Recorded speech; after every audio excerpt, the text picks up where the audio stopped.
The wind rolled across the open plains like it owned the land, lifting dust from the road and spinning it into the golden evening sky. And that was the moment she rode into town, slow and steady on a tired chestnut horse, her hat pulled low, her eyes sharp as a hawk. And every man on the boardwalk felt it, something different, something that did not belong to the usual kind of trouble that came with whiskey and gunsmoke.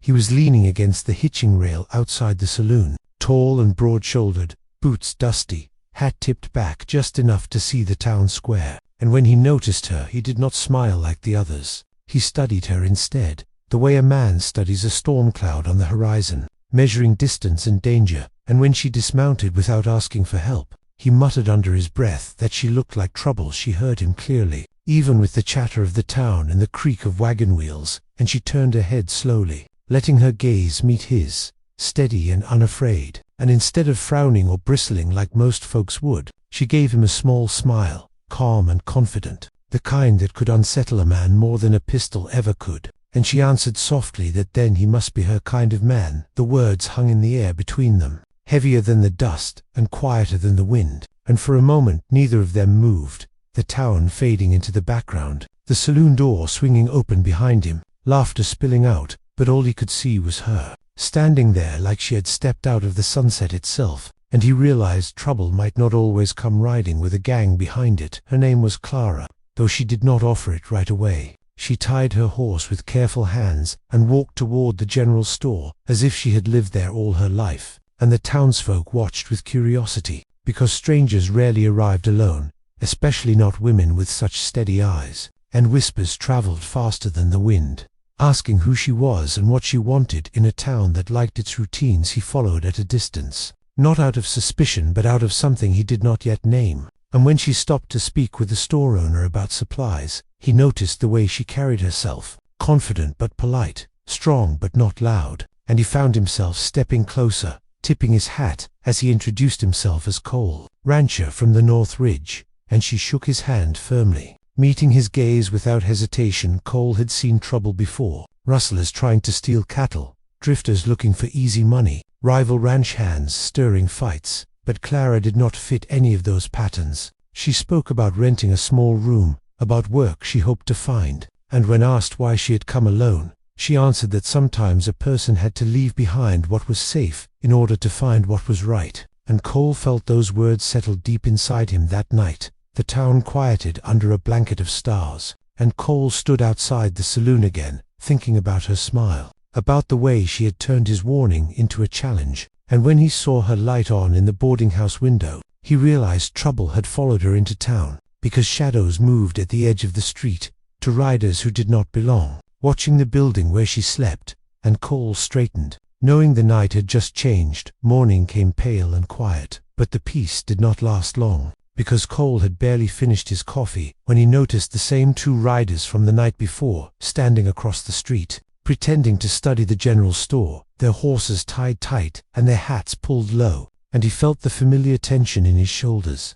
the kind that meant trouble was not visiting. It was settling in. Clara stepped out of the boarding house with a small bag in her hand, calm as ever, but Cole saw the slight shift in her eyes when she caught sight of the riders, and without a word he moved closer to her side, not touching, not crowding, just close enough to show that she was not alone. And the riders finally made their way toward them with slow steps and forced smiles. The taller one spoke first, voice smooth but cold, saying they had business with Clara, that she had taken something that did not belong to her. And the town seemed to freeze around them, doors closing, windows shutting, as folks sensed the air tighten. And Cole asked what kind of business they meant, keeping his tone even, though his hand rested near his belt. Clara did not flinch. She told them plainly that she had left nothing behind except a life she refused to live anymore, that whatever they claimed was theirs was never truly hers to carry. And the shorter rider stepped forward angrily, but Cole moved in between them with quiet authority,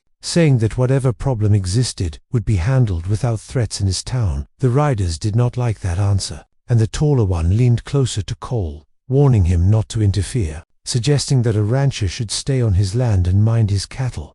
But Cole met his stare without blinking, and in that moment the whole street felt like a battlefield waiting for a spark, while Clara stood steady behind him, her presence surprisingly strong for someone being hunted. When the riders finally turned away, promising they would return, the town exhaled slowly, and Cole escorted Clara to the small cafe for breakfast, where they sat by the window, watching the street together, and she admitted that the men were hired hands from a powerful landowner she had once worked for as a bookkeeper, and that she had discovered evidence of stolen funds and refused to stay silent. She explained that when she confronted the owner, he accused her of theft instead, twisting the truth to protect himself, and when she refused to retract her claims, he sent men after her, hoping to scare her into disappearing. But she had chosen to leave before they could silence her completely. Carrying copies of the records that proved her words, Cole listened carefully, realizing that her trouble was not reckless but righteous, and when she placed a small envelope on the table containing those records, he understood why she had smiled at him the day before. Because she had not been looking for rescue. She had been looking for someone who would stand beside her, not behind her, and he told her plainly that as long as she stayed in town, no one would lay a hand on her without answering to him by the time the sun climbed high over the plains. Word had spread that Cole was standing with the newcomer, and that alone was enough to shift the balance of the town. Because folks trusted Cole, he kept peace without bragging about it, and when he walked beside Clara down the main street that afternoon, it was not as protector and victim, but as two people moving with shared purpose, aware that the riders were watching from the edge of town, waiting for the right moment to strike. And Cole knew they would not wait forever. That moment came near dusk, when Clara stepped outside the general store alone for just a minute, and the two riders appeared from the alley like shadows given form, demanding the envelope she carried, saying the records were worthless, and that no one would believe a hired bookkeeper over a respected landowner. But Clara stood her ground, holding the papers tight against her chest, and when one of them reached for her arm, a sharp voice cut through the air as Cole emerged from behind the wagon, rifle lowered but ready, telling them to step back and think carefully before making a mistake. They could not undo the confrontation drew townsfolk to the windows, and the street felt smaller than ever, dust swirling around boots as the riders tried to bluff their way forward, claiming Cole was interfering in matters beyond his control. But Cole replied calmly that any matter threatening a citizen of his town was his control, and the tension stretched like a pulled wire, every breath measured, until the taller rider finally drew his pistol, a move that sealed his fate in the eyes of everyone watching, because Cole was faster and steadier, and the weapon dropped harmlessly to the ground as the man staggered back in shock with the riders disarmed and bound. The town sheriff was summoned, and Clara handed over the envelope publicly, insisting the records be read aloud so no rumor could twist them again. And as the numbers and signatures were spoken in the fading light, the truth became impossible to deny, revealing clear patterns of stolen funds routed through false accounts, and even the skeptical townsfolk began to murmur that they had judged too quickly, realizing that the quiet woman who arrived alone had carried more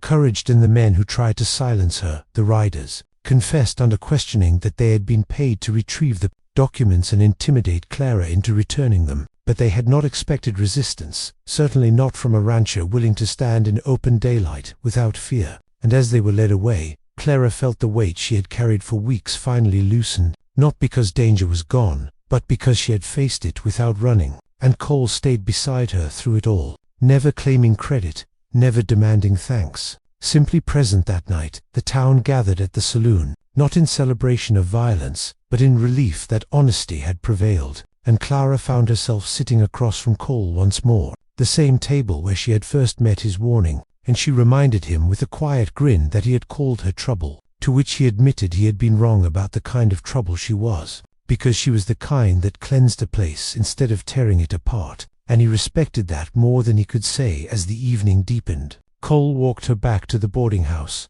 the stars shining bright above them, and for the first time she did not look over her shoulder, because the riders were gone and the truth was public, and she told him that she planned to stay in town long enough to help the authorities organize the financial records and ensure the stolen money was traced properly. And Cole surprised her by saying he would help, offering his ranch office as a place to work. Steady and quiet before they parted at the door, she turned to him under the lantern light, the same confident smile returning to her face, and she asked if he still thought she looked like trouble, and Cole stepped closer, tipping his hat slightly as he answered that he had learned trouble comes in many forms, but the best kind walks in with honesty and courage. And she laughed softly, telling him that meant he was still her kind of man. And in that simple exchange the plains felt less empty, the town felt safer, and two unlikely allies understood that sometimes love begins exactly where warning once stood.